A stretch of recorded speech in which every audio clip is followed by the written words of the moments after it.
Siapakah dalam kehidupan kita ini yang tidak pernah berbuat kesalahan, yang tidak pernah melakukan kesalahan sama sekali dalam hidupnya?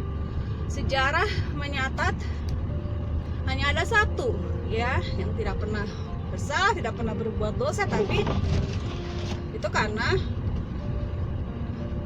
pribadi ini bukan manusia biasa, ya, tapi Allah yang menjelma menjadi manusia. Jadi selain itu tidak ada manusia di dunia ini yang tidak pernah melakukan kesalahan. Kita pasti setuju, ya, setiap orang pernah berbuat kesalahan. Tapi banyak orang yang setelah mereka melakukan kesalahan lantas berpikir bahwa kesalahannya itu adalah akhir segalanya dan tidak ada cara untuk memperbaiki kesalahannya. Di dalam Alkitab ada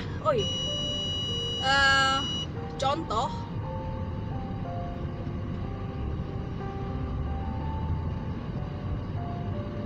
dua orang yang melakukan kesalahan cukup fatal, ya, dan mungkin sangat-sangat fatal bahkan, ya. Kesalahan ini kan beda-beda. Ada yang tidak terlalu fatal, tidak terlalu parah, ya, dan akibatnya juga tidak terlalu berat atau fatal. Ada kesalahan yang betul-betul berat, ya, betul-betul parah, dan akibatnya juga sangat-sangat fatal.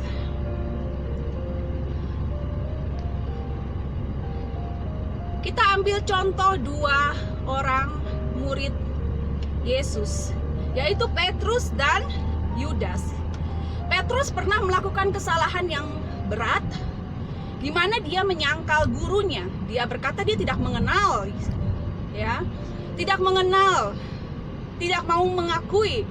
Walaupun sebelumnya dia pernah berkoar-koar sesumbar bahwa apapun yang terjadi, sekalipun dia harus mati, dia tidak akan pernah meninggalkan Yesus. Tetapi yang terjadi adalah sebaliknya. Bukan satu kali, tapi 3 kali dia menyangkal. Apa yang terjadi sesudah dia melakukan kesalahan? Sama seperti setiap orang yang melakukan kesalahan. Pastinya sangat-sangat menyesal, ya. Hati yang hancur, yang menyesal betul-betul atas kesalahan itu sesuatu yang sangat baik sebetulnya. Tetapi tidak cukup hanya menyesal, ya. Contoh yang kedua, Yudas juga mengkhianati Yesus, ya. Bahkan menjual, ya, seperti dengan imbalan uang dia mengkhianati. Ini juga kesalahan yang sangat fatal dan wajar kalau dia menyesalkan.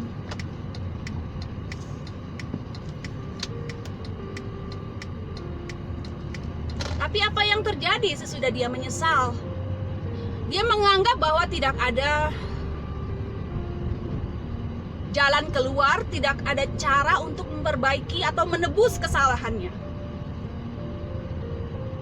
Yang penting untuk kita sadari bahwa ketika kita melakukan kesalahan, kita adalah sungguh-sungguh menyadari bahwa itu suatu kesalahan, ya, tergantung berat atau tidaknya. Yang jelas kalau kita melakukan kesalahan pasti kita merasa nggak enak, merasa bersalah, merasa menyesal. Itu wajar dan harus, ya. Kalau orang tidak merasa bersalah, maka dia tidak punya kesempatan untuk dia bertobat atau memperbaiki kesalahannya. Di dalam dua kasus ini, Petrus dan Yudas sama-sama menyesal, sama-sama merasa sangat-sangat bersalah. Tetapi yang menjadi perbedaan besar, Petrus menyadari kesalahannya, menyesal, dan sebagai akibat atau cara dia menebus kesalahannya, dia berusaha untuk memperbaiki diri dan melayani Tuhan dengan lebih sungguh-sungguh lagi. Kita tahu bagaimana Petrus kehidupannya dipakai untuk pekerjaan Tuhan, ya, sampai dia mengorbankan nyawanya. Dia tidak merasa sayang karena dia mau menebus kesalahannya. Dan yang menjadi penghiburan bagi kita semua yang pernah melakukan kesalahan fatal, yaitu bahwa tangan Tuhan selalu terbuka untuk menyambut kita ketika kita bertobat, ketika kita menyesali dan kita mau memperbaiki kesalahan kita. Tuhan selalu terbuka, Dia tidak pernah menolak, dan Dia selalu mengampuni. Ketika kita bersalah, kita minta ampun, Tuhan selalu mengampuni dan memberikan kita kesempatan kedua. Bukan hanya kesempatan kedua, kesempatan ketiga, keempat, kelima, dan seterusnya. Selama masih ada nafas dalam kita, maka kesempatan selalu ada. Bahkan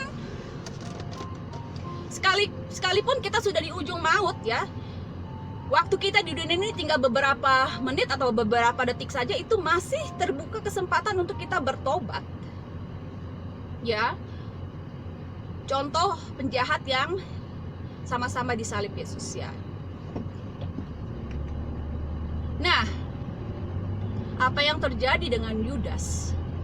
Dia menyesal, tapi dia menganggap bahwa tidak ada lagi kesempatan untuk dia memperbaiki kesalahannya. Dia mendengarkan suara iblis yang membuat dia putus asa. Iblis adalah pendakwa, penuduh. Dia menghendaki supaya semua orang binasa. Dia menghendaki supaya orang putus asa, putus harapan. Dan inilah yang terjadi pada Yudas. Dia mendengar suara iblis. Dia menganggap satu-satunya jalan adalah bunuh diri untuk menebus kesalahannya, atau mungkin dia tidak perlu menanggung konsekuensi dari perbuatannya. Kalau dia mati, mungkin dia pikir dia bebas dari konsekuensi. Banyak orang yang berpikir begitu kan? Ya. Masalah tidak selesai ketika orang mati. Kita tahu, kita yang percaya akan kehidupan sesudah kematian, bahwa setiap orang hanya satu kali mati dan sesudah itu harus bertanggung jawab ya atas dosa-dosanya. Memang betul, sesudah kita mati kita harus menghadap penghakiman Allah, kita harus mempertanggungjawabkan perbuatan kita. Tetapi bagi orang Kristen yang percaya akan karya Allah di kayu salib, di mana Allah yang penuh kasih terhadap manusia rela berkorban untuk menebus dosa-dosa kita. Jadi tidak ada dosa atau kesalahan sebesar apapun yang tidak bisa diampuni. Kasih Allah lebih besar daripada segala dosa dan kesalahan kita. Kalau kita mau menerima pengampunan Allah, maka selalu tersedia pengampunan itu. Tetapi seringkali iblis memakai pikiran, akal, logika kita untuk kita melupakan kasih dan kebaikan Allah, anugerah Allah yang disediakan buat setiap orang yang percaya. Jadi seperti Yudas, dia menganggap bahwa segala sesuatunya tidak bisa diperbaiki, dan satu-satunya cara dia menebus kesalahannya adalah dengan mati, dengan bunuh diri. Sebaliknya Petrus yang menerima pengampunan dan memperbaharui kehidupannya, menebus kesalahannya dengan melayani Tuhan, menjadi lebih baik lagi. Dia mengalami pemulihan dan hidupnya tidak sia-sia. Sisa hidupnya dipakai untuk kemuliaan Tuhan. Sekarang bagaimana dengan kita? Setiap kita pasti pernah melakukan kesalahan. Sebagian melakukan kesalahan yang besar, yang fatal, yang sulit dimaafkan oleh manusia. Kalau kita berpikir bahwa tidak ada orang yang bisa mengampuni kesalahan kita, jangan kita pernah lupa bahwa Allah selalu bersedia mengampuni kita kalau kita benar-benar menyesal, benar-benar bertobat, dan mau kehidupan kita diubahkan menjadi lebih baik lagi ke depannya. Tentu saja kita harus menanggung konsekuensi dari kesalahan kita. Kita harus bertanggung jawab menerima segala sesuatu yang menjadi akibat dari kesalahan atau dosa yang kita lakukan. Kalau kita tidak mau menerima konsekuensi itu, kita akan selalu lari, kita akan selalu hidup dalam ketakutan, dalam bayang-bayang akan kesalahan kita. Tapi kalau kita secara dewasa mau menerima apapun akibat, di dunia ini kita mengenal sistem pengadilan, ya, orang yang bersalah diadili, dihakimi, lalu dijatuhi hukuman. Mungkin di penjara, ya, mungkin juga mendapat hukuman dari orang lain. Tetapi kalau kita mau bertanggung jawab, mau menerima akibat dari kesalahan kita, kita harus mau juga menerima semua itu, konsekuensinya apapun itu. Tapi banyak orang yang tidak mau, kan? Maunya mungkin bebas dari segala konsekuensi atau akibat, ya. Lebih baik melarikan diri, hidup dalam bayang-bayang ketakutan daripada hidup dalam damai sejahtera dan dipulihkan. Sayang sekali. Karena kalau kita mau menanggung konsekuensi, maka anugerah Tuhan akan tercurah dalam kehidupan kita. Kita akan diberi kemampuan untuk bisa menanggung semuanya, walaupun berat, walaupun sakit. Mungkin kita harus mendekam di penjara selama bertahun-tahun. Ada orang yang tidak melakukan kesalahan tapi harus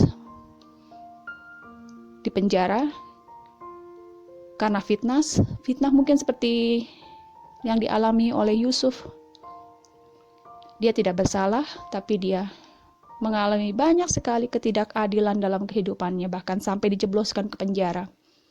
Tetapi dengan sabar, dia menanggung semuanya. Dengan sabar menanggung segala penderitaan yang harusnya dia tidak tanggung. Dengan tetap bertekun dan percaya Tuhan akan memulihkan kehidupannya. Dan kita bisa lihat bagaimana kehidupan Yusuf begitu diberkati, bahkan dipakai Tuhan menjadi berkat bagi orang-orang yang sudah mencelakai dia, karena dia dengan sabar menanggung penderitaan dan tidak pernah berhenti berharap akan kebaikan Tuhan. Bagaimana dengan kita? Apakah kita mau bersabar menanggung kesesakan, penderitaan, baik yang menjadi akibat kesalahan kita sendiri atau karena orang lain yang merancangkan kejahatan bagi kita? Tuhan Maha Adil. Dia melihat jauh ke dalam hati pikiran kita. Kalau kita rindu kehidupan kita menjadi lebih baik lagi, dipulihkan, Dia akan buka jalan bagi kita. Yang penting kita sungguh-sungguh datang kepadanya, memohon ampun atas segala kesalahan dan dosa kita, menerima pengampunan Tuhan, dan memohon supaya Tuhan memulihkan kehidupan kita kembali. Saya percaya Tuhan punya rencana bagi setiap kehidupan kita yang baik. Dia mau memulihkan kehidupan kita, tapi tentu saja kita harus melewati proses, melewati banyak tantangan, melewati banyak penderitaan.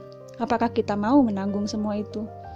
Bersabar dan menunggu waktu Tuhan ketika Dia bekerja dalam kehidupan kita, memulihkan kehidupan kita. Mungkin proses itu sakit sekali, tapi pada akhirnya kita bisa mengalami pemulihan Tuhan dan sukacita yang luar biasa.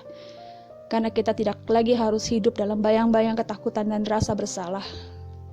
Tidak lagi hidup dalam hukuman dosa, tetapi kita boleh hidup merdeka sebagai orang yang sudah ditebus dan dibebaskan dari segala dosa dan kesalahan kita.